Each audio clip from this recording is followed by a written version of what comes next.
Well, welcome everybody. Bienvenue. Je ne vous vois pas le visage parce que je partage mon écran, mais merci beaucoup d'être venu à cette présentation sur les betteraves, une sélection axée sur la saveur et la couleur. On va commencer avec quelques notes sur l'interprétation.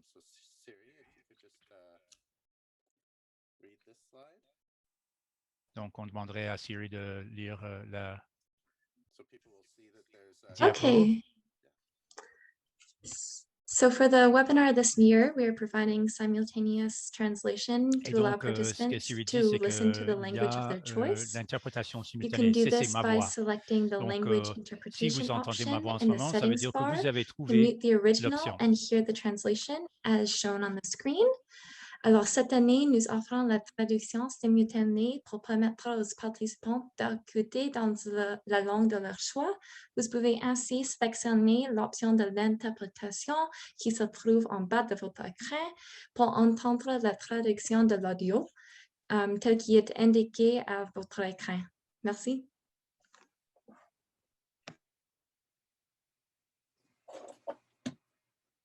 Okay, thanks. So I'm just going to quickly say a land acknowledgement.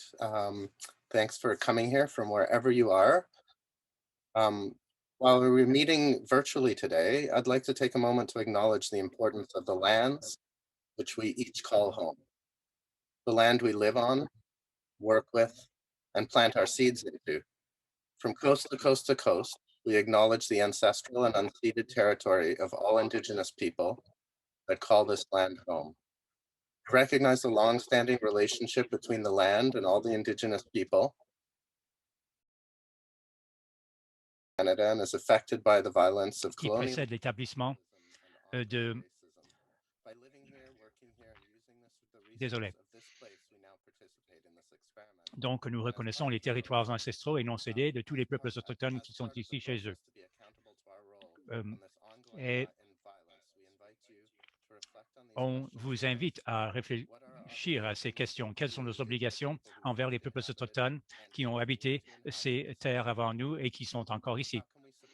Qu'est-ce que l'on peut faire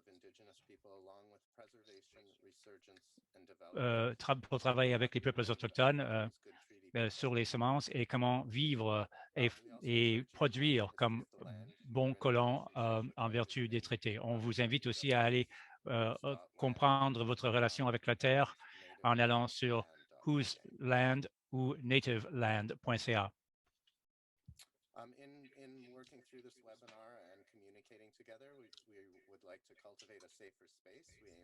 Nous essayons de cultiver des espaces plus sûrs. Nous voulons créer donc un environnement non menaçant pour tout le monde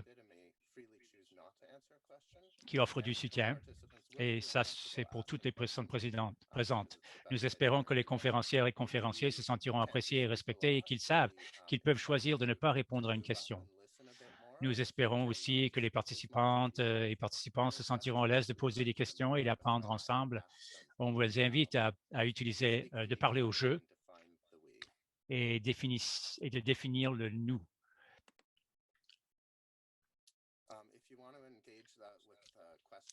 Si vous voulez poser une question ou faire un commentaire, veuillez ne pas allumer votre caméra. Pardon, veuillez ne pas allumer votre audio, mais vous pouvez toujours l'allumer à n'importe quel moment pour poser une question. Vous pouvez aussi indiquer vos questions dans le chat. Vous pouvez vous présenter aussi dans le chat. Et sans plus tarder, nous allons commencer. Je vais présenter Solveig Hansen,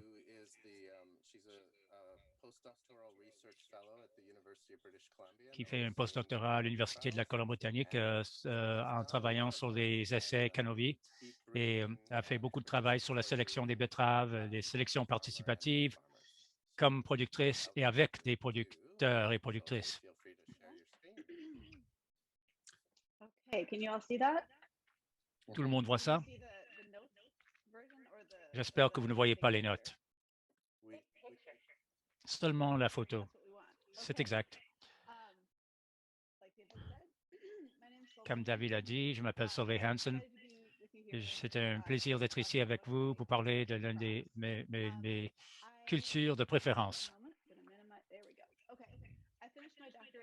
J'ai fini mon doctorat en sélection et en génétique à l'Université de Wisconsin-Madison en décembre et j'ai commencé un doctorat ici en janvier avec Canopy, le projet d'amélioration des variétés au Canada.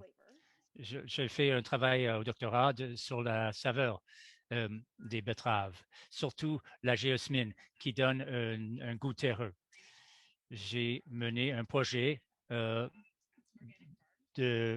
sélection participative qui a donné lieu à des variétés, de nouvelles variétés et des idées sur la relation entre la perception de la saveur chez les betteraves et l'appréciation hédonique des betteraves. Et je suis tombé en amour avec la beauté des betteraves. J'ai été excité de voir la sélection des betteraves ici en Colombie-Britannique. Et donc, j'ai hâte de vous raconter l'histoire de ce projet de sélection, ce que nous avons appris sur la couleur, la saveur et l'interaction entre les deux chez les betteraves. Et ensuite, parler un peu de l'évaluation de la sélection des betteraves.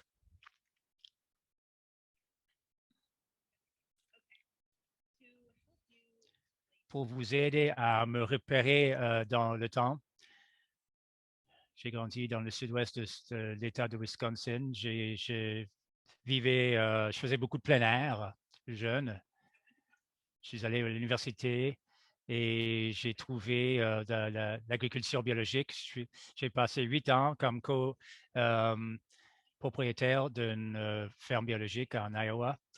J'ai ensuite trouvé les semences. Je suis devenue directrice des produits biologiques chez ce semencier. J'étais devenu, j'ai pu observer systématiquement les différences entre les variétés, mais je ne savais comment ça se faisait. Et c'est là où je suis tombé en 2012 sur le symposium sur la sélection des biologiques. J'ai vu que je pouvais apprendre cela. À l'âge de 35 ans, j'ai décidé de reprendre des études à l'Université de Wisconsin, très proche de chez moi. Et j'ai fait les propédeutiques et je le partage pour montrer que mon histoire est façonnée par plusieurs identités privilégiées, mon identité comme colonne blanc. Ces identités ont façonné mon paysage émotif, affectif, ma capacité de faire de l'argent ou pas faire d'argent, les questions que je pose dans ma recherche, dans ma vie et cette présentation que je vous donne. Toutes les études que je vais présenter ont été réalisées sur les terres ancestrales, sur plusieurs peuples autochtones dans le centre et le sud de Wisconsin. Et je suis ici sur le territoire non cédé, ancestraux des Squamish et autres peuples autochtones.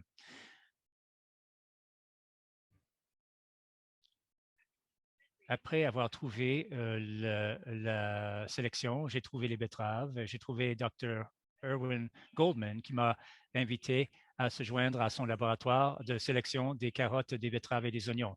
J'aimais les betteraves qui sont cultivées pour la transformation, comme là vous me voyez à côté de la montagne de betteraves, habillés comme betteraves, et aussi pour les productrices et producteurs biologiques. Les betteraves ont aussi un moment. Les betteraves ont été amenées en Amérique par les colons européens, mais jusqu'à récemment, c'était un aliment humble. Mais plus récemment, les betteraves sont devenues iconiques et je trouvais qu'il y avait un potentiel pour aller susciter l'intérêt des producteurs en Wisconsin. Et aussi, les gens ont des avis, des opinions sur les betteraves. Généralement, on trouve que les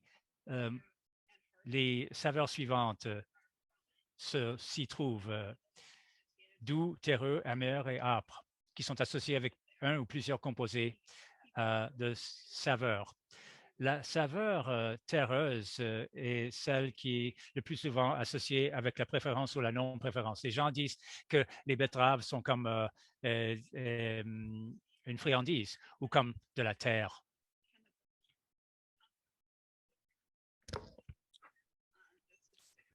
Ça dépend aussi des récepteurs, donc l'assortiment de récepteurs de saveur. Et également l'environnement, le milieu cognitif. Et bon, ça va varier entre les individus également. Donc, il y a différentes perceptions de différentes saveurs et il y a des gens qui vont goûter à différentes choses. La saveur est très importante pour les gens qui achètent directement des fermiers et fermières et également des gens qui achètent bio. Donc, pour les composés de sucrose et géosmine, c'est très important là, chez les gens, donc pour l'appréciation des saveurs. Le goût, l'arôme terreux, ça provient de la géosmine. On voit la molécule ici.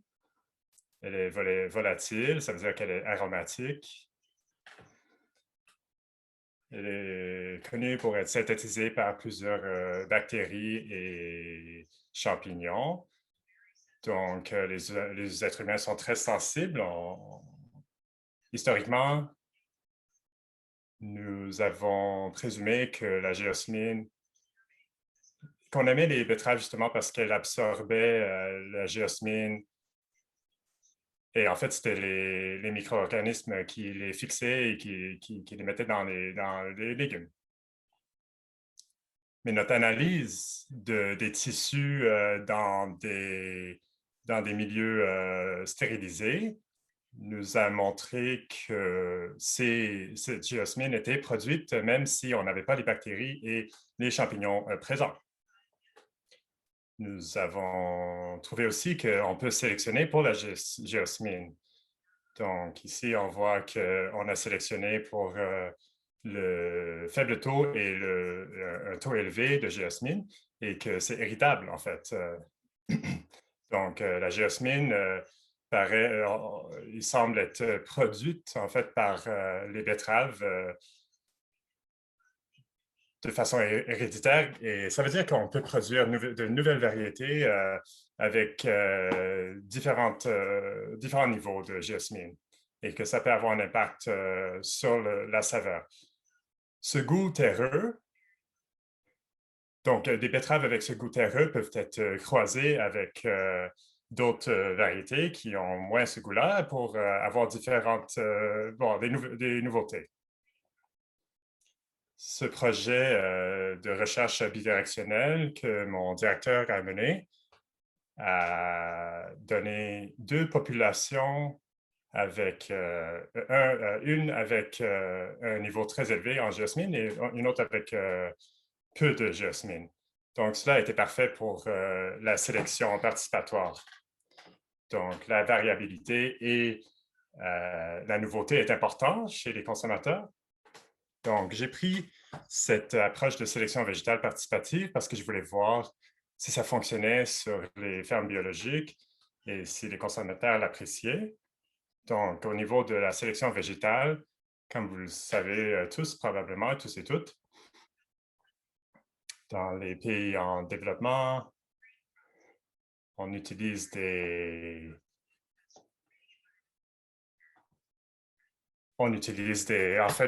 souvent des cultures qui ne sont pas conventionnelles dans les terres. Donc,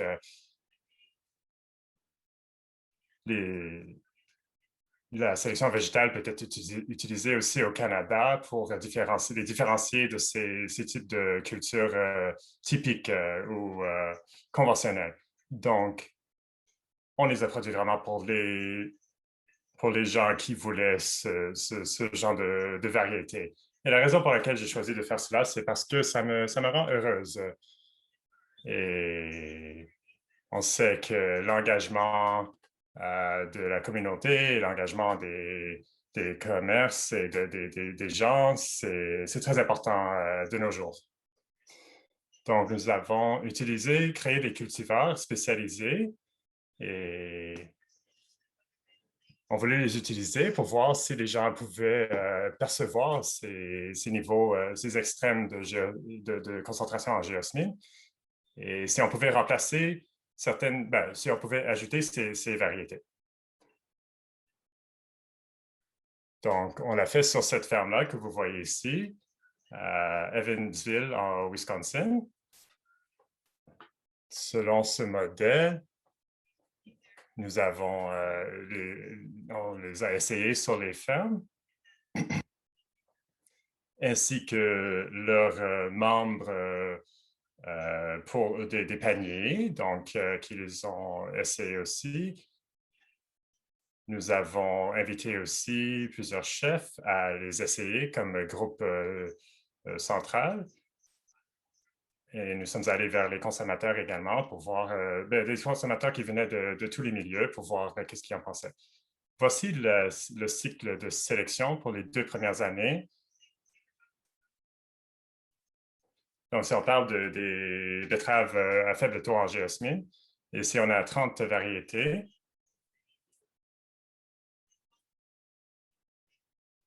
Donc, on prend un parent femelle qui contribue un gamète.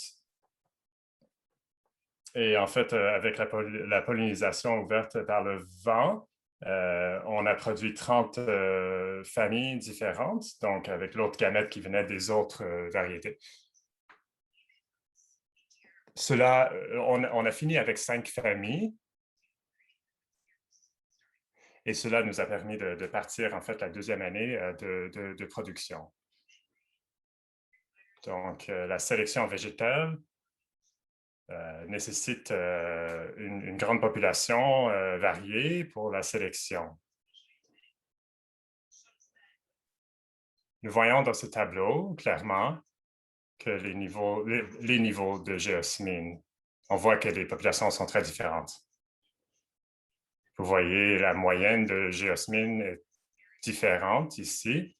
On voit la variabilité aussi. La géosmine est un composé qui change la variabilité alors que son niveau augmente. Parmi ces familles à peu de géosmine, on voyait peu de variabilité, alors que dans les populations à taux élevé, on voyait beaucoup de variabilité. La raison, on voyait que pour ce qui est des solides solubles, on ne voyait pas beaucoup de niveau de sucre. On n'a pas sélectionné pour cela, donc c'est la raison pour laquelle on n'avait pas beaucoup de douceur. La sélection horticole, on en a fait aussi. On voulait savoir qu'est-ce qui est important pour les gens, pour les fermiers et fermières qui les cultivaient sur leur ferme. On a demandé qu'ils évaluent les différentes caractéristiques, la bonne germination, la capacité à faire concurrence aux mauvaises herbes, la variété. Avec l'aide de mon laboratoire, j'ai récolté 5 racines de chaque famille et j'ai pris des échantillons. Je les ai coupés, donc j'ai fait une sélection quantitative que je peux vous raconter plus en détail plus tard. On a fait des commentaires qualitatifs également, parce que comme vous le savez probablement tous, quand on regarde plusieurs familles, on peut le savoir juste en les regardant. C'est leur allure. Donc, on peut savoir peut-être c'est trop variable ou elle n'a juste pas l'air très en santé. Donc, on a réduit à 20 familles. Ensuite, on les a triées en utilisant la couleur dans différents groupes. Ce qui a produit donc les sélectionneurs centraux Donc, voilà, la sélection électronique, c'est une façon de dire à quel point on aime les betteraves. Donc, vous voyez qu'on a utilisé le personnel de la ferme, c'est constitué le premier groupe d'essayeurs. Et ensuite, on a laissé au chef de choisir, de sélectionner. Donc, la première ronde, on a réduit de 4 groupes de chaque sorte, élevés en géosmine et bas en géosmine, de 4 groupes de chaque sorte à 2 groupes. Donc, on avait un groupe pour des betteraves à taux élevé en géosmine et un autre groupe pour des betteraves à faible taux en géosmine. Dans la majorité de ces essais, c'est-à-dire ces groupes d'échantillons, il y avait peu de variabilité. Il y avait 2 cas où la géosmine était différente selon les groupes, mais dans aucun de ces cas, il y avait une grande différence en termes de choix. On voyait aussi qu'il y avait peu de différence en termes de l'appréciation selon le niveau de géosmine. Donc, malgré le fait que le goût terreux qu'on rapporte généralement dans la population, que le goût terreux est très apprécié, on ne voyait pas cela dans nos essais. On a comparé ici donc entre une betterave à chair blanche et une autre pigmentée. Dans les 2 cas, l'appréciation après d'avoir goûté était à peu près égale. Donc, la saveur était assez positive pour compenser en fait le manque d'appréciation de l'allure. Donc, en fait, ici, ce qui s'est passé, c'est que les betteraves à chair blanche, les attentes étaient moins élevées. Donc, on voyait que cela a compensé parce que les gens étaient surpris. Donc, les gens, ils appréciaient le fait qu'ils avaient plus que ce dont ils attendaient. On voyait, avec ce phénomène d'appréciation globale, malgré le manque d'appréciation de l'allure, on voyait chez les chefs que c'était eux qui ont joué le rôle central. Ils avaient une réaction très différente envers les betteraves à chair blanche pour cette raison.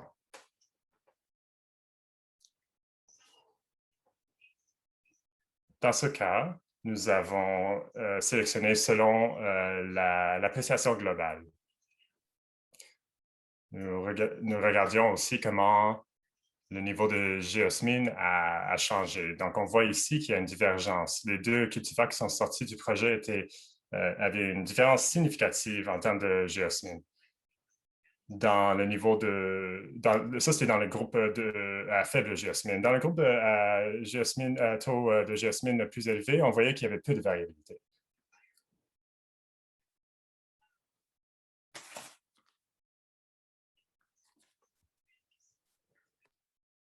Donc,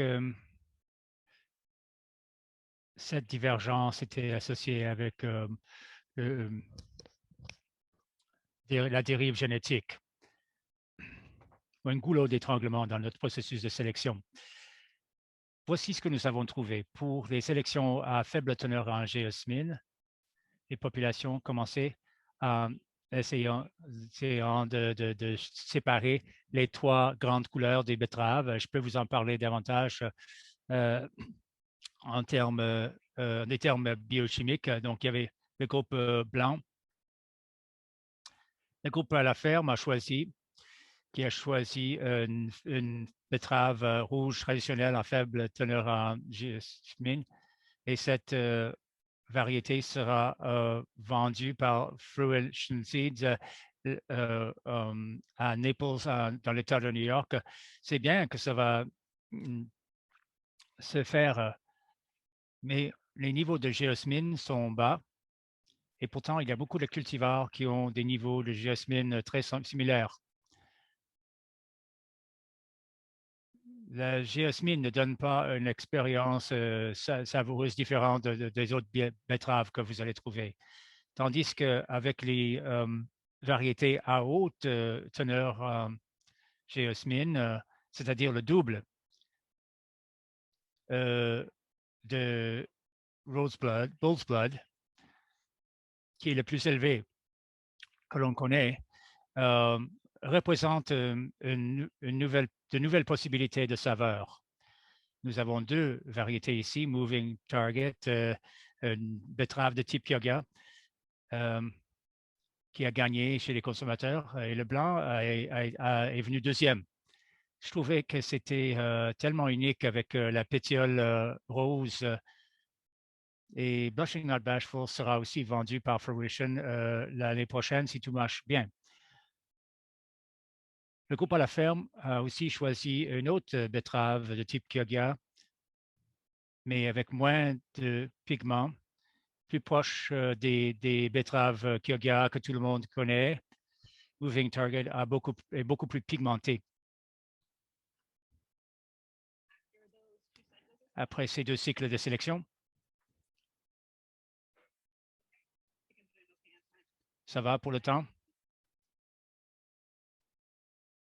Nous avions déjà choisi les phénotypes visuels. On savait quelles couleurs, les caractéristiques des racines, des couronnes, et on a demandé aux chefs et aux consommateurs qui participaient de se pencher sur la saveur, donc de l'évaluer, aussi de la décrire. Nous avons créé un questionnaire avec les différentes saveurs des betteraves, douceur, goût terreux, amertume, et on a demandé à chaque personne de coter les différentes variétés. On l'a fait pendant 2 ans et pour la douceur perçue, ce n'est pas la même chose que le sucre. Ça variait significativement d'un cultivar à l'autre, mais certains cultivars étaient perçus comme plus sucrés que d'autres.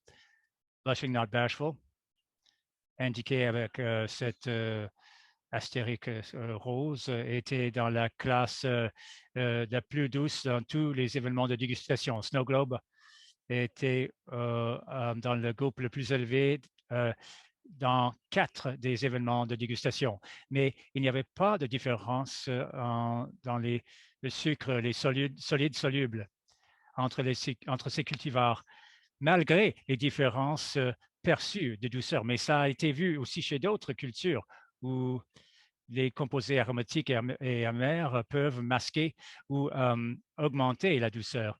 La douceur perçue n'est pas le fait de la quantité de sucre, mais c'est aussi de l'interaction avec les autres composés. Ça peut arriver chez les betteraves. C'est peut-être le cas ici. Donc, la saveur émane d'une interaction entre plusieurs composés de saveurs. Ce n'est pas que le sucre.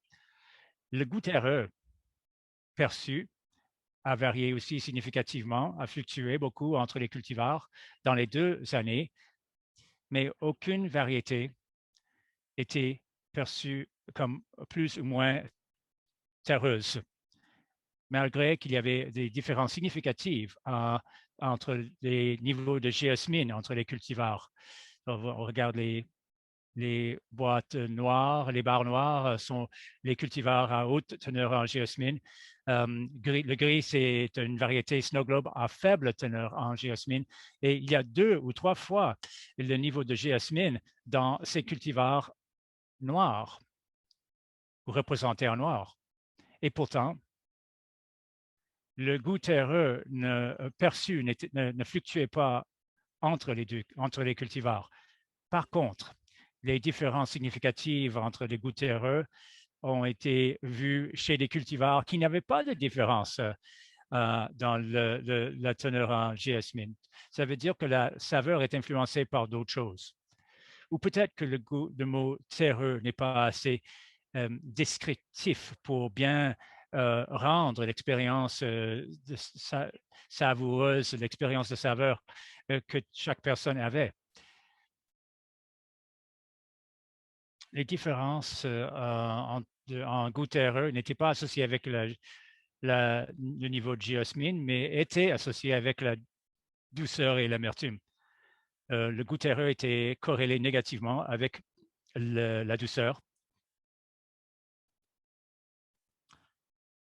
Pardon, avec l'amertume et positivement avec, en tout cas, vous voyez les corrélations ici.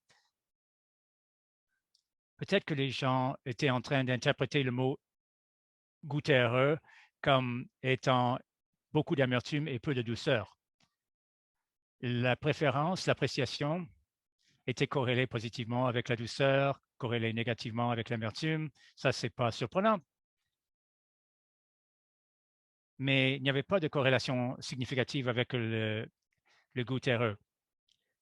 Le goût terreux perçu n'était pas associé systématiquement avec la géosmine ou avec la préférence générale.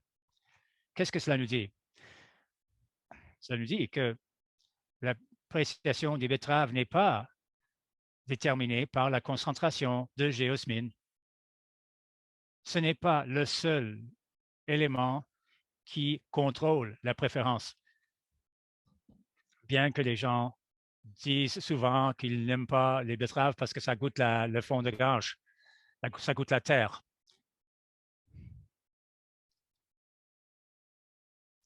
On a appris aussi qu'il est possible d'apprécier diverses concentrations de géosmine dans les betteraves et qu'on peut aussi manipuler les attentes. C'est-à-dire que manipuler les attentes peut être aussi efficace que manipuler les composés de goût. Et on a finalement appris que l'interaction entre les composés de goût peut déterminer la saveur des betteraves. Finalement, on a compris que notre vocabulaire n'est pas assez riche peut-être pour décrire les différences qui sont peut-être perceptibles chez les betteraves ayant des niveaux différents de géosmine. Donc, j'ai commencé un projet de création d'un lexique. J'avais 10 chefs, 8 variétés de betteraves et une feuille de papier en blanc. Et je leur ai dit, qu'est-ce que cela vous rappelle? Faites un remue-ménage. Quels sont les arômes, les goûts, les consistances que cela évoque chez vous? On a obtenu 270 mots en quelques minutes. On les a triés, on les a classés, on a travaillé avec un petit groupe de discussion pour éliminer les mots qui étaient moins exacts. Et ça m'a donné les mots qui ont été mis sur le bulletin.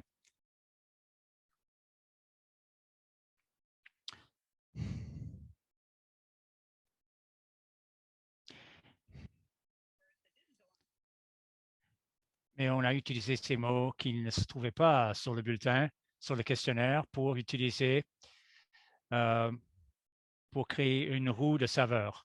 C'est notre meilleur guess pour savoir, des descripteurs qui pourraient aider à décrire la saveur des betteraves. Dans des essais que j'ai faits, j'ai donné ce bulletin de vote aux gens avec la roue de saveur. Et je me demande si cette roue permettra de distinguer entre les variétés qui ne sont pas, que l'on ne peut pas séparer en se servant seulement du bulletin de scrutin. Donc, si vous voulez utiliser la roue, faites-le. Vous pouvez la perfectionner, enlever des mots qui ne sont pas utiles, ajouter peut-être des mots. Ce serait vraiment intéressant d'avoir un lexique des saveurs des betteraves qui serait donc utile pour les producteurs et les sélectionneurs. Maintenant, parlons de votre travail. Je vais vous donner quelques idées en dégustant vos betteraves, en travaillant sur la sélection. Songez donc au but de votre évaluation de saveur, de votre dégustation. Est-ce que vous voulez vraiment décrire les saveurs? perçu par les gens sur un site web, sur un paquet de semences? Est-ce que ça vous importe de choisir quelque chose que les gens aiment? Vous pouvez cocher oui ou non. Est-ce que ça, c'est le plus pertinent? Est-ce que vous vous demandez comment le cultivar va se performer dans différentes préparations? Vous voulez donc choisir une méthode de préparation des betteraves qui sera pertinente à la manière à laquelle elles seront consommées, sans trop appliquer beaucoup d'autres saveurs pour que tout goûte identique. Un peu de sel, un peu d'huile, c'est bon, mais tant que vous ne changez pas la vinaigrette entre les cultivars. Vous devez songer aussi à l'environnement de dégustation. Il faut faire l'équilibre, essayer de faire ressembler les conditions de dégustation aux conditions de la vraie vie, mais sans qu'il y ait des influences indues sur les opinions des dégustateurs. Et finalement, vous voulez songer à l'utilisation que vous allez faire des données que vous allez collecter, donc dont l'analyse statistique, entre autres. Ça, c'est le croisement, je crois, que David et Mel ont utilisé pour produire les populations qui sont présentement à l'essai dans le Citizen Seed Trial. Donc, et ça, c'est un autre croisement que j'ai fait. Je voudrais remercier tout le monde, tous les bailleurs de fonds qui ont rendu possible cette recherche. Je vais terminer le partage de l'écran pour que je puisse vous voir. Merci beaucoup, Solveig.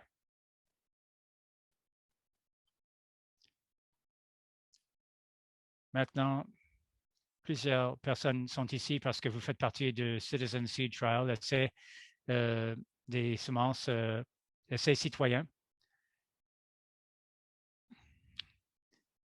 David et Mel, moi-même et Mel de Grounded Acres sont ici. Donc, nous avons fait cette sélection. Et je vais donc vous expliquer un peu comment, ce que vous avez et comment cela vous est parvenu. Voici une photo des betteraves encore.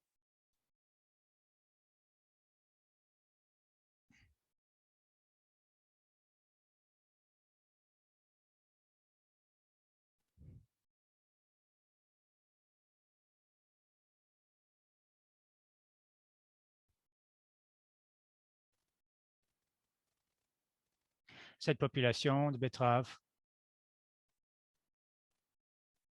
provient émane des essais de variété Kenobi de 2016. Mel travaillait à la ferme de l'Université de la Colombie-Britannique.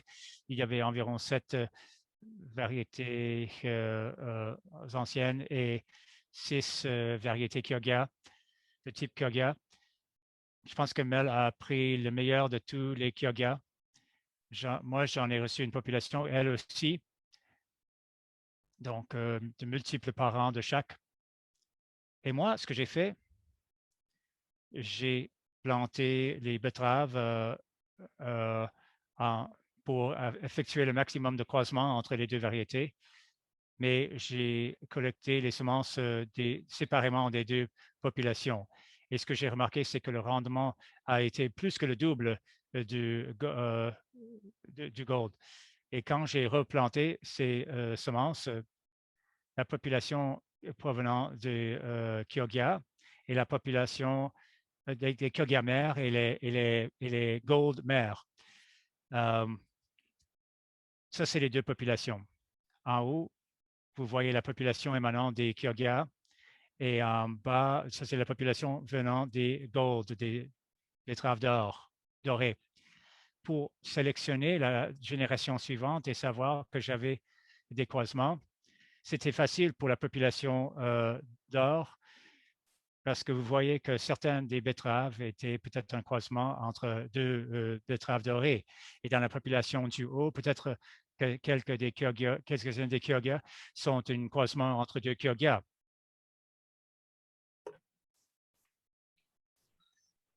il est possible qu'on n'avait pas encore de croisement avec cette génération de F1.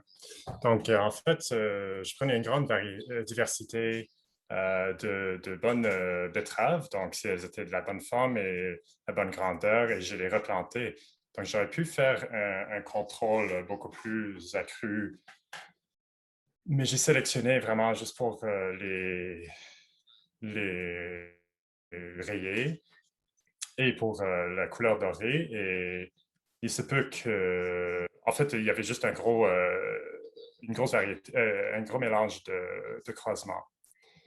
J'ai un ami qui a fait de la sélection et son commentaire était de laisser 3 générations de faire une épuration et d'enlever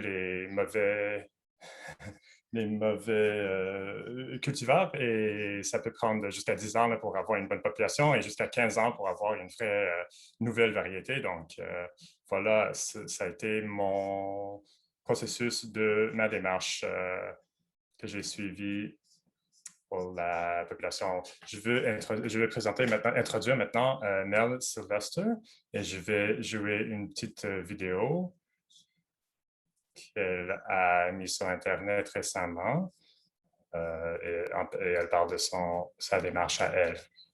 Est-ce que vous voyez tous l'écran? Bonjour, je suis Mel et aujourd'hui, de Grounded Acre Farm, et je vais vous parler de notre projet à la ferme qu'on a commencé il y a quelques années. Et c'est un projet de sélection. Et donc, vous voyez ici, on a un croisement entre une betterave Kyoga et une dorée. Si vous n'êtes pas familier avec cela, les Kyoga sont rayés et les dorés sont comme jaunes. Donc, vous voyez que ici, il est comme elle est plus orange, mais avec des raies. Donc, on voit ici que le feuillage est aussi différent. Donc, les betteraves sont des bisannuelles. Ça veut dire qu'elles produisent les fleurs et les semences dans la 2e année. Vous voyez, c'est une betterave qu'on a commencé l'année dernière. On les a laissées monter donc à la pleine grandeur. On les a récoltées la première année et on les a conservées au froid, et au printemps, on les a coupées pour garder les betteraves de l'intérieur, pour les sélectionner pour ce qu'on voulait, parce qu'il y avait un grand mélange. Et on ne savait pas trop à quoi ils allaient ressembler, donc on les a coupés pour les observer, et si on les aimait, on les plantait. Et vous voyez, les petites betteraves ici vont devenir des grosses plantes avec plusieurs fleurs et des semences. Et donc, vous voyez ici les semences. Ça prend quelques années pour avoir un bon produit, une nouvelle variété. Donc, comme c'est des bisannuels, ça va nous prendre probablement 6 ans encore, et nous allons avoir une nouvelle variété de betteraves que nous allons pouvoir vendre. Et en attendant, ce n'est pas exactement ce que nous cherchons, mais elles sont délicieuses pareil. Donc, vous allez pouvoir les voir dans nos champs, et vous allez pouvoir les acheter de Grounded Acre ou les voir chez nous, chez Grounded Acre cet été. Merci beaucoup.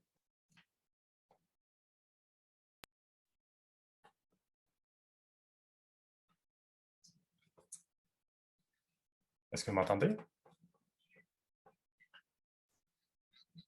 Je vais maintenant le passer à Mel, s'il y a quelque chose que vous voulez rajouter sur votre démarche.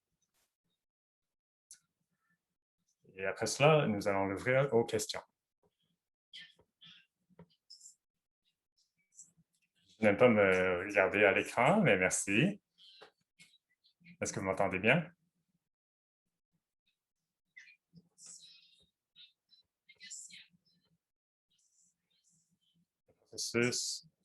Mon processus était similaire à celui que David a expliqué.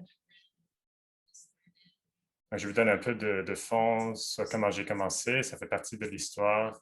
C'est une partie intéressante.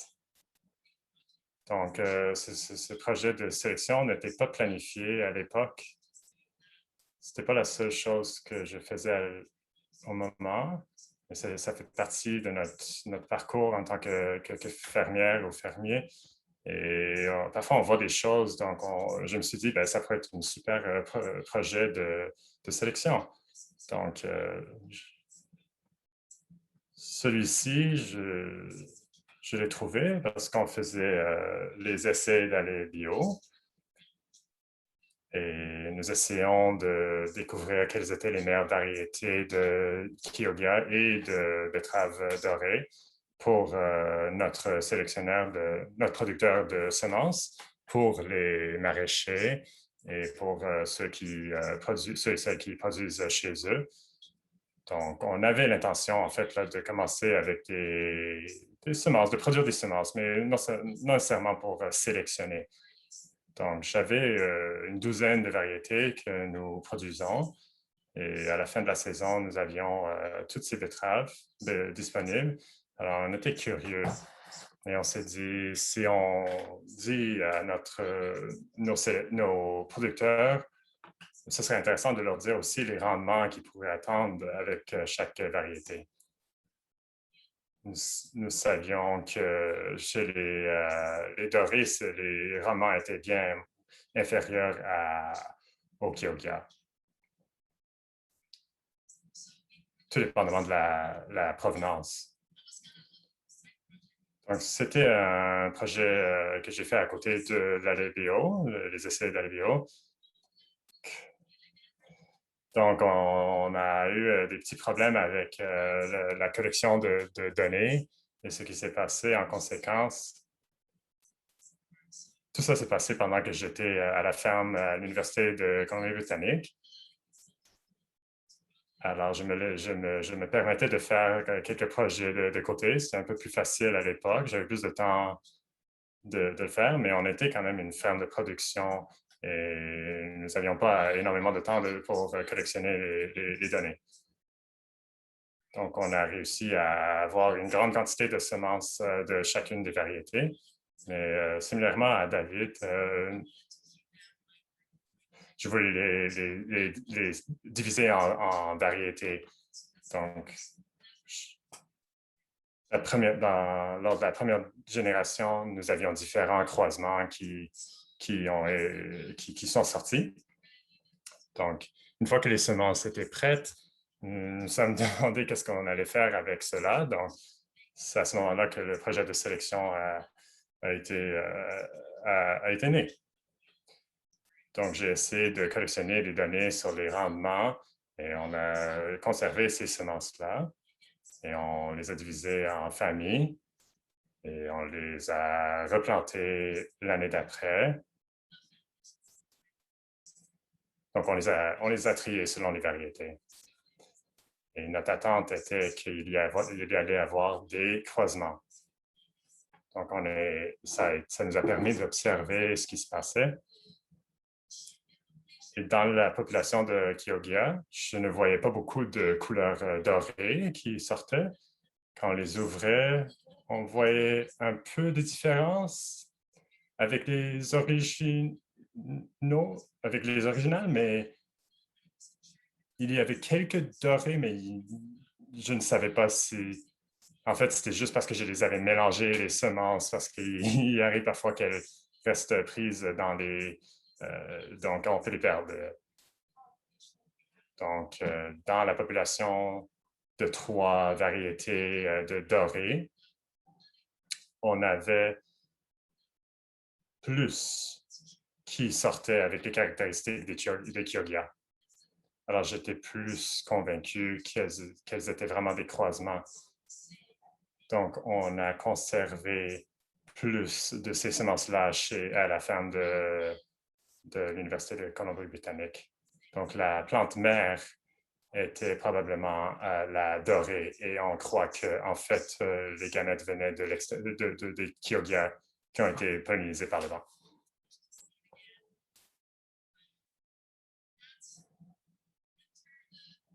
cet hiver-là, notre capacité à conserver les racines. On n'avait pas beaucoup de racines.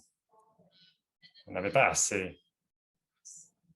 On les a laissés croiser, mais on les a conservées, les semences de la première année, et on a replanté les plantes mères.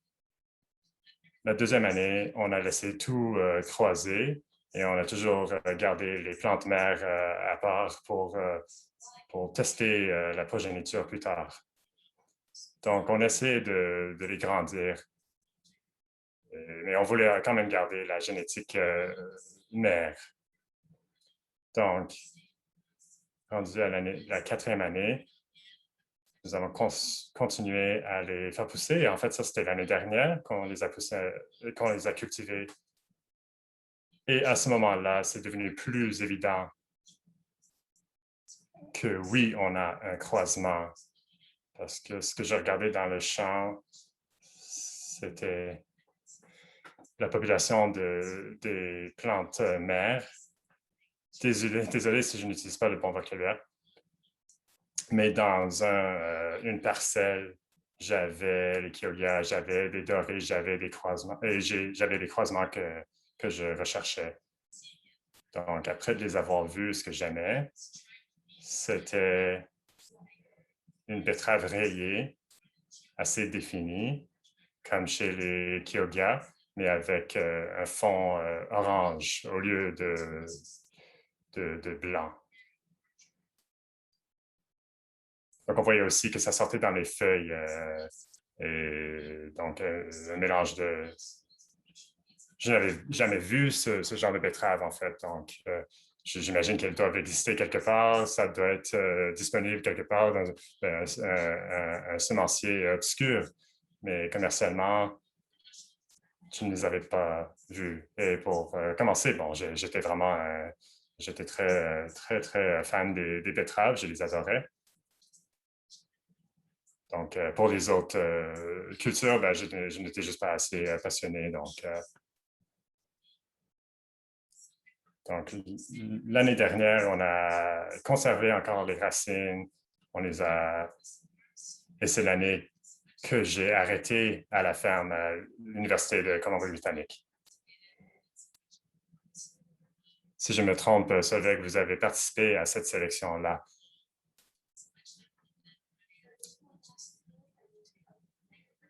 Et je suis allé à Vancouver chercher les racines et j'ai pu les planter à ma ferme. Donc, à ce stade-là, je dirais qu'à la ferme de l'Université de Colombie-Britannique et chez nous, on avait sélectionné deux populations différentes. On s'est dit que ce serait bien d'avoir on avait trois variétés qui sortaient de ces sélections-là. Et j'étais curieuse de voir les différences. Donc, c'est quelque chose qu'on peut faire à l'avenir, de voir si on a vraiment les mêmes croisements, si on a les mêmes caractéristiques ou si c'est vraiment juste au hasard. Donc, l'année dernière, quand je les ai laissés monter dans les champs, pour observer ces différences-là, je voyais deux caractéristiques différentes. Je savais qu'il y avait une variabilité dans un de mes champs et je ne voulais pas les jeter parce que c'est possible que dans le coin du champ, c'était moins productif que le reste. Je ne sélectionnais pas pour la saveur à ce moment-là, donc c'est vraiment le côté visuel que je cherchais avant de sélectionner pour la saveur. Je sais que la saveur est très importante et je ne vais pas la minimiser, mais en tant que maraîchère et consommateur, je crois que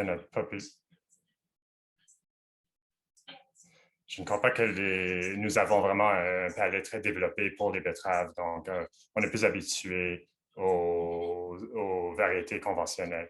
Je crois que pour commencer, ben, dans le bio, ben, toutes les betteraves sont assez bonnes.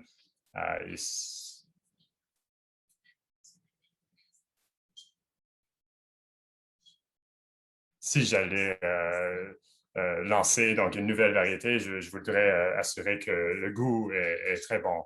Mais il nous reste encore 3 générations probablement avant qu'on soit confortable ou à l'aise de les commercialiser. Donc, une fois que j'avais assez de semences, donc la 2e génération, je me suis dit, ben, toutes les betteraves sont bonnes. On a beaucoup de semences. Alors, si on les replante pour la progéniture, ben, peut-être qu'on va utiliser seulement 1%. Et il y avait juste un grand sac de betteraves. Donc, en parlant avec David, on s'est dit, OK, ben, on va juste les vendre, les décrire, qu'est-ce qu'on a fait avec les croisements. Donc, on a commencé à les vendre cette année. On les appelle les betteraves arc-en-ciel et les gens les adorent. Et on les met dans nos bottes de betteraves. Donc, c'est intéressant d'avoir pu les garder, ces betteraves arc-en-ciel, comme une des variétés qu'on offre chez notre coopérative. Voilà, donc, ce que nous faisons avec les semences, j'ai une bonne population de rats et j'ai dû y mettre des piquets, mais je pense que je vais en avoir. Donc, la prochaine étape sera de prendre des semences de chacun de ces plants. J'en ai environ 30 et je vais les semer l'année prochaine, suivre la même démarche comme que j'ai présenté dans la vidéo, faire les essais de progéniture et ensuite faire encore une autre sélection et ainsi de suite. Et on va continuer aussi à rendre les semences disponibles par les soins de la coopérative. C'est tout ce que j'avais à dire pour l'instant. Je ne sais pas si vous avez des questions. Bon, on va passer maintenant justement à la période de questions et de réponses. Je ne sais pas s'il y a des questions qui ont été posées dans le chat. Vous pouvez aussi ouvrir votre microphone tout simplement et poser votre question. Il y a 3 questions qui ont été posées à Solvay. Je ne sais pas si elle peut y répondre. Bon.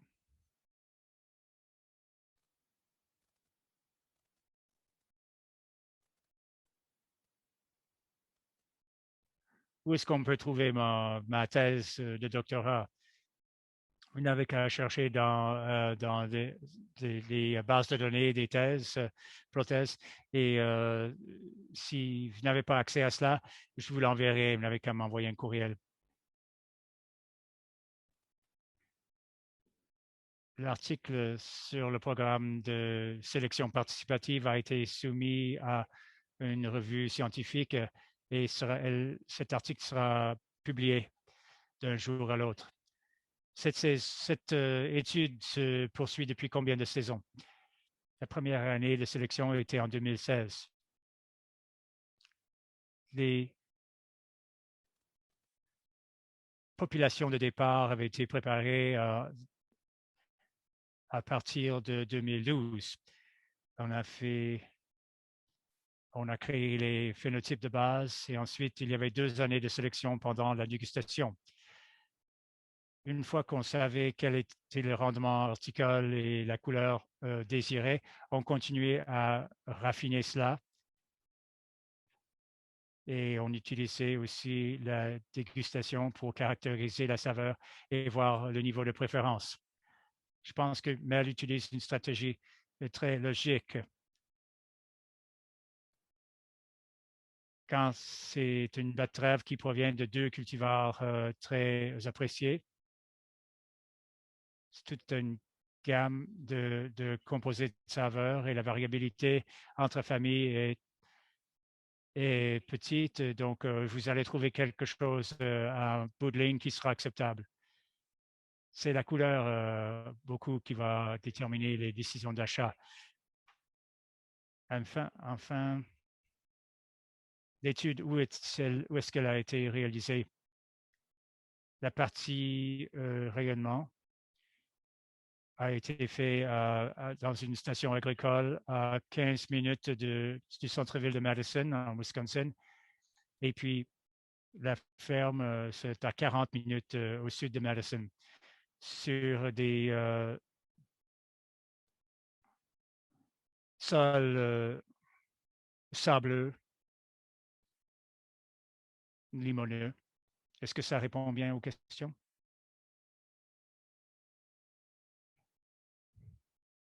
Oui, oui, très bien. Une autre question vient d'être posée pour tout le monde. Dans quelle mesure est-ce que le sol, les nutriments et la météo affectent la saveur? J'ai produit des mangels qui avaient une saveur métallique assez prononcée, pas chez tous les spécimens par contre, et les individus. Et je me demande si ça c'est un caractère, ça provient d'un caractère ou plutôt d'un facteur de sol ou de température.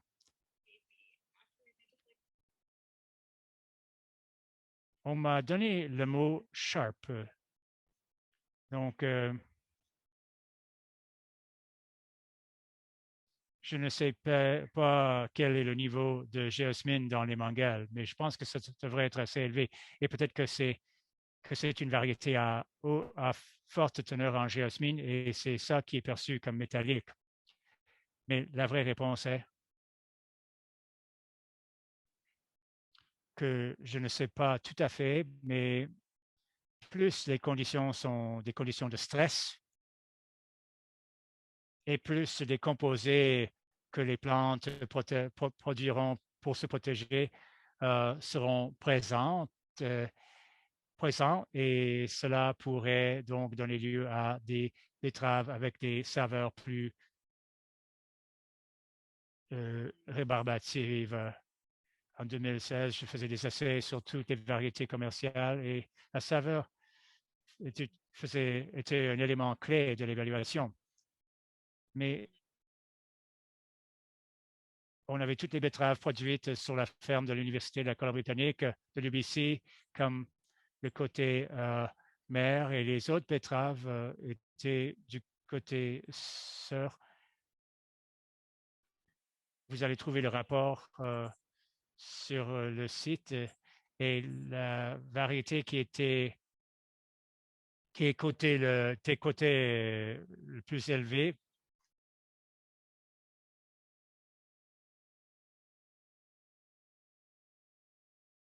Et dépendamment de l'endroit où la dégustation se faisait.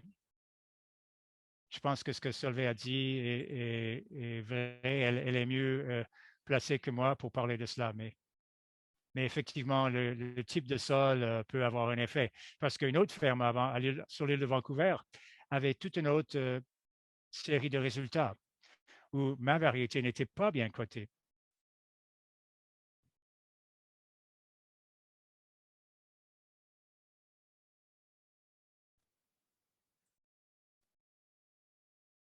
Les résultats publiés par Alexander Lyons seraient un bon premier pas pour les gens qui s'intéressent aux betteraves. Je vais vous donner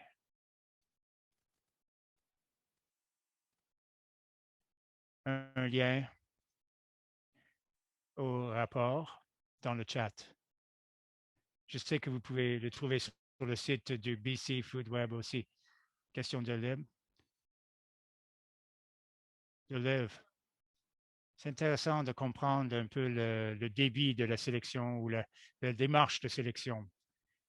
De quelle façon est-ce que vous travaillez dans quel ordre est-ce que vous travaillez sur les caractères? Est-ce que vous commencez par l'apparence, ensuite c'est la saveur et ensuite c'est la germination ou quoi? C'est une question assez personnelle. Et puis, peut-être que nous avons une liste de sélection des caractères que nous avons. Moi, David, la ferme de l'UBC, Moi, je ne suis pas que productrice de semences, je suis aussi productrice de légumes. L'apparence m'importe, c'est comme ça, ça joue dans la décision de l'acheteur. Mais en cours de route,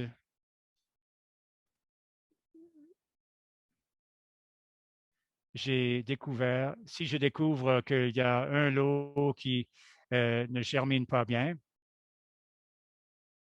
je ne pourrai pas poursuivre avec cela.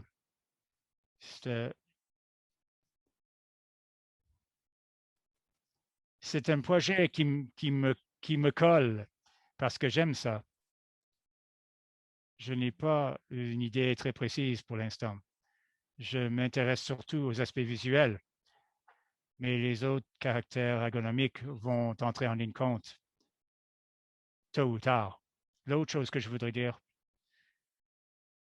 c'est que si vous avez déjà produit des betteraves Kyoga dorées ou rouges, en général, les aspects génétiques, la génétique des betteraves dorées sont assez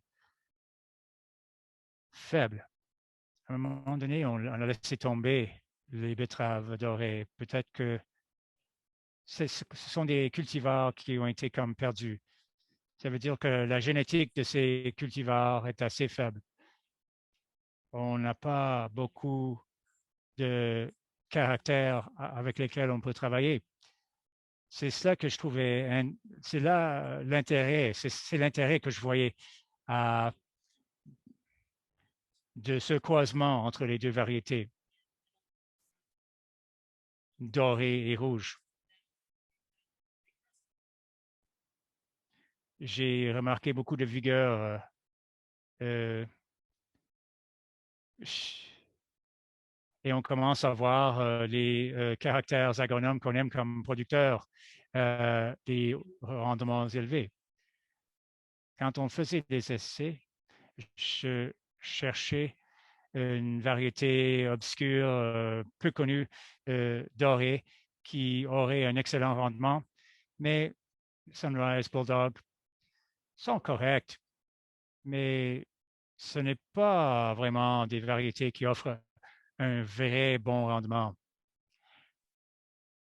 Malheureusement, certains chefs, ou pas malheureusement, mais certains chefs et certains clients veulent les Kyoga et les dorés. Donc, je sais qu'en tant que productrice, j'aimerais avoir des rendements plus élevés, mais je vais les produire quand même parce que les consommateurs les veulent.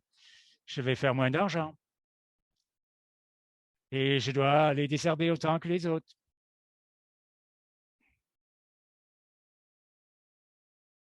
Merci, Solveig, aussi d'avoir indiqué le lien dans le chat vers les résultats des essais de 2016. Vous allez voir toutes les variétés que l'on a étudiées.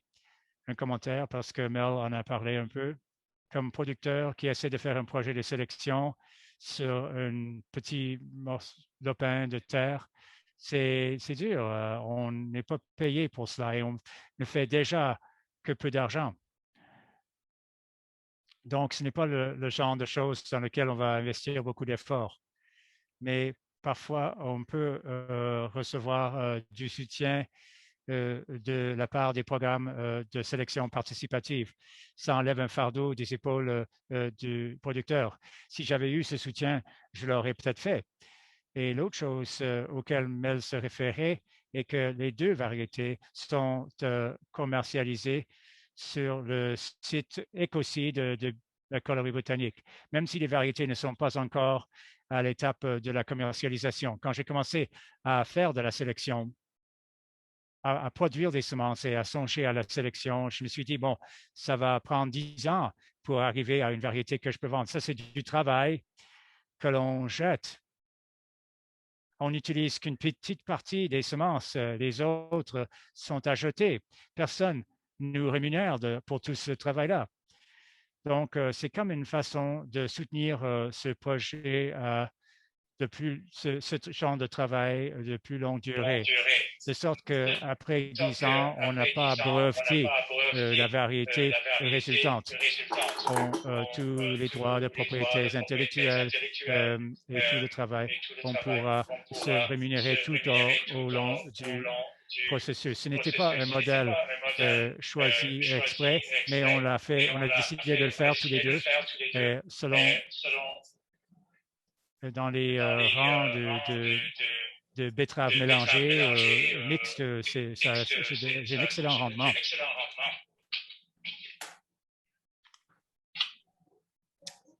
Oui, c'est un très bon modèle et c'est excellent que ça produit un soutien financier pour le processus parce qu'avec les universités, évidemment, il y a beaucoup d'infrastructures avec les universités. Et évidemment, ça prend cette infrastructure, mais c'est un beau projet.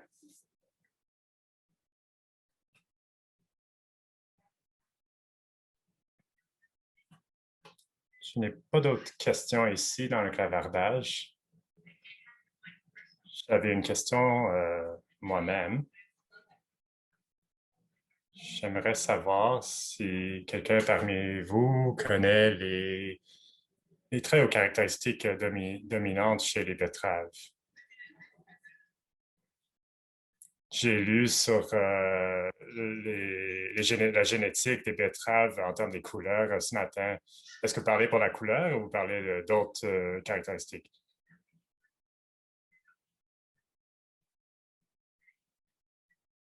Je voulais voir en fait les couleurs, oui, qui apparaissent moins dans les populations. Dans les populations de fleurs, par exemple, ça peut être toutes des rouges. Oui, effectivement. Je vais voir si je peux copier-coller. Donc, voilà.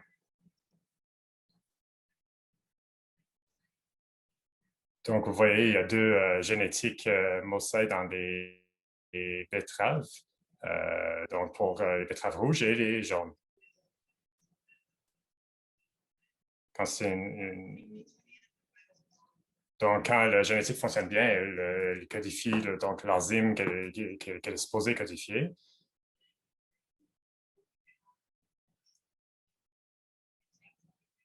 Ça prend la molécule précurseur qui est un acide aminé qui est dans les plantes en général.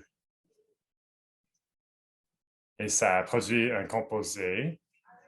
Et pour avoir le rouge, il faut avoir aussi l'acide éthylique.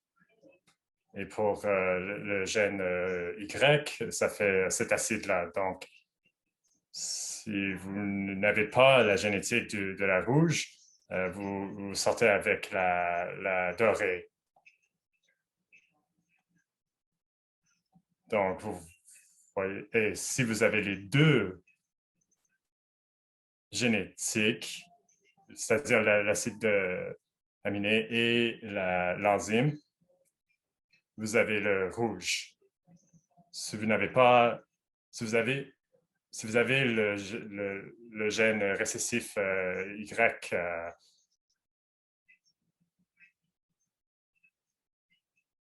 vous n'avez pas de pigment du tout. Donc, vous avez des betteraves blanches. Donc, Sophie, vous faites des croisements entre les dorés, ce qui est récessif, et donc, vous avez au moins un dominant, vous avez au moins un gène dominant, et si ça vient des Kyogia, ça veut dire qu'il y a au moins un côté, le gène dominant aussi. Dans la deuxième année, donc, vous avez le gène dominant. Alors, vous avez aussi le gène récessif chez les dorés. Si vous avez le génotype rouge qui est chez les Kyogia, ça va paraître comme cela. Récessif R, c'est-à-dire des hétérocytes. Vous allez avoir quelques jaunes qui vont sortir, mais surtout des rouges, parce que vous avez les trois traits dominants et un trait récessif. C'est très cool. J'ai une question de Liz. Alors, c'est impossible, par exemple, d'avoir une betterave rayée jaune, rouge et blanche. Je n'ai jamais vu cela. J'ai vu une alternation entre doré et rouge que vous avez dans certaines de vos betteraves. Mon professeur en avait aussi comme celle-là. Et j'ai vu aussi des betteraves de type Kyoga qui avaient du jaune et du blanc, mais ça dépend vraiment de la quantité de pigments qu'il produit. C'est juste, en fait, il y a un faible taux de... Mais en fait, on voit les cercles qu'on voit, ça vient du cambium.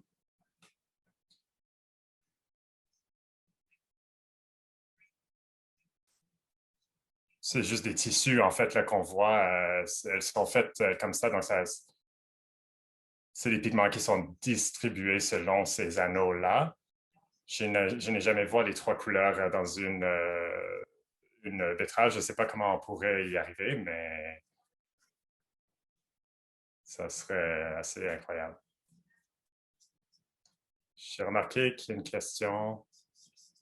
Si on avait pensé à mélanger, en fait, une autre culture là-dedans, c'est-à-dire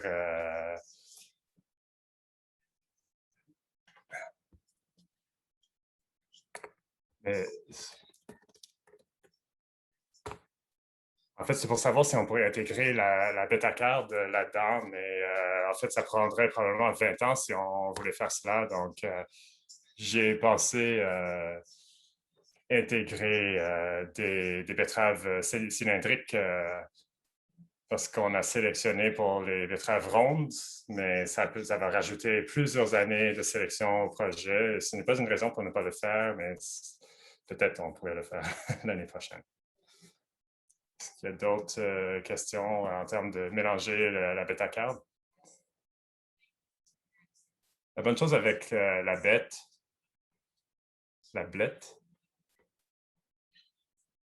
c'est qu'il y a beaucoup de feuillage et on voit avec les Kyogia qu'il y a beaucoup de feuillage. En tant que fermier ou fermière, c'est bien d'avoir beaucoup de feuillage, mais c'est quand même difficile à traiter. Et bon, les mettre en botte, ça peut être un peu long, donc c'est pas super d'avoir énormément de feuillage, mais ça pourrait être intéressant à faire.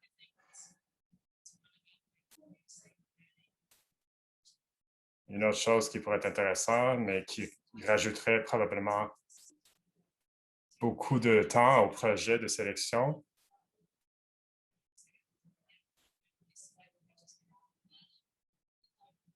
Mais peut-être à un moment donné, je ne pourrais pas choisir en fait entre les caractéristiques. Et il faudrait juste avoir 2 lignées différentes, ce qui compliquerait la chose.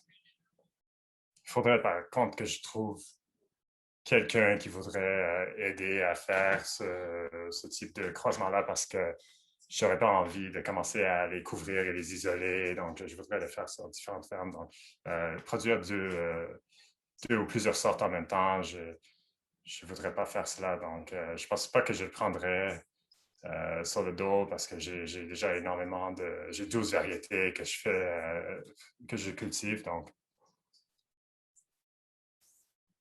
j'aimerais peut-être faire deux lignées éventuellement, mais peut-être pas tout de suite.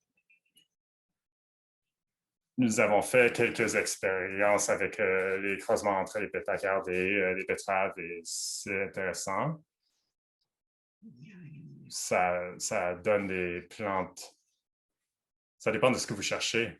Si vous voulez vraiment la bétacarde pour en haut et vous voulez produire la racine aussi, ça pourrait avoir la fonction duelle, la double fonction de produire les feuilles et les racines, mais ça serait une possibilité.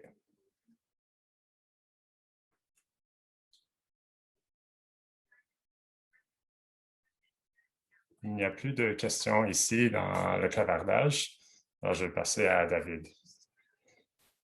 Alors, peut-être On est à 5 minutes de la fin. On aimerait, si vous pourriez partager des informations avec nous. Donc, je crois que Rebecca va partager un sondage. Je vais partager mon écran encore une dernière fois.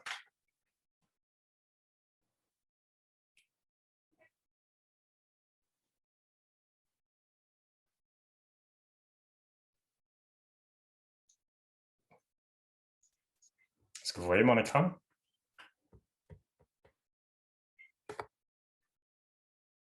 Nous voyons le fond de votre écran, pas la présentation. Je vais l'arrêter et je vais laisser à nouveau.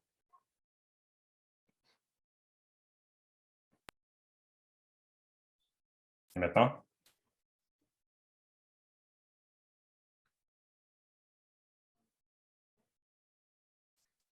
Est-ce que vous le voyez maintenant? Oui, on le voit. J'espère que vous avez vu le sondage. Juste quelques...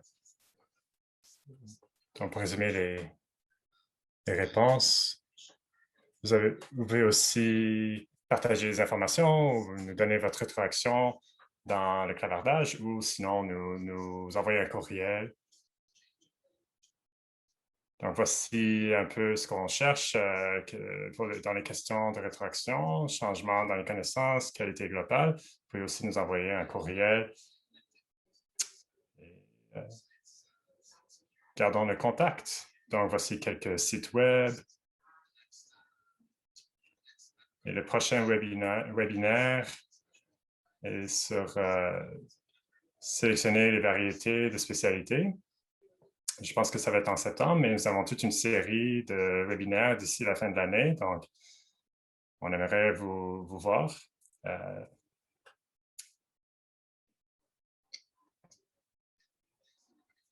Merci tout le monde d'avoir été là. Nous allons vous voir au prochain webinaire.